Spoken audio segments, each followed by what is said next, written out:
Bonjour, Philippe Boyer, directeur d'innovation de Foncière des Régions. Alors chez Foncière des Régions, qui est l'une des principales foncières européennes en matière de bureaux, d'hôtellerie et de logement, la Smart City, le Smart Building est quelque chose de crucial. Pourquoi? Parce que nous, en tant qu'investisseurs, en tant que propriétaires, on doit bien sûr faire évoluer notre patrimoine et bien sûr l'adapter aux demandes des utilisateurs et bien sûr faire en sorte que ce patrimoine-là s'intègre parfaitement dans les villes.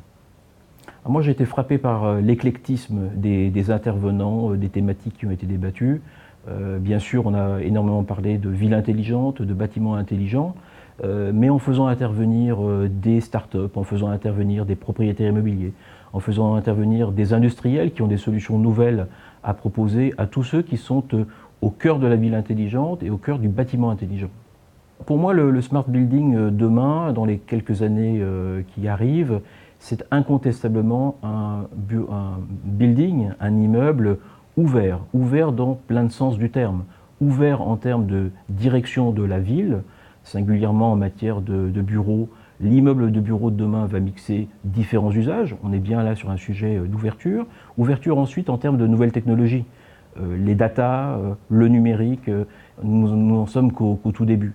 Et incontestablement, dans les années qui viennent, cette percée du numérique en matière de bâtiments va devenir croissante. Et puis, nouveaux usages, plus que jamais également pour intégrer les bâtiments de demain, tout en ayant bien sûr, et ça c'est une constante, le fait que ces bâtiments existants, qu'ils soient bureaux, hôtels ou logements, intégreront de plus en plus également cette dimension environnementale qui est déjà présente, mais elle se renforcera. Je crois que quand on regarde les tendances en matière d'innovation, évidemment le spectre est extrêmement large, mais si on avait seulement une à retenir, je retiendrais l'idée de data.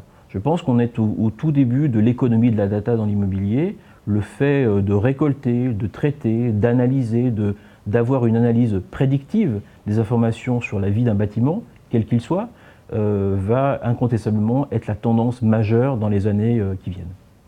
Bien sûr, cette notion de data est cruciale pour les habitants, quels qu'ils soient, que ce soit des utilisateurs de bureaux ou des résidents de logement.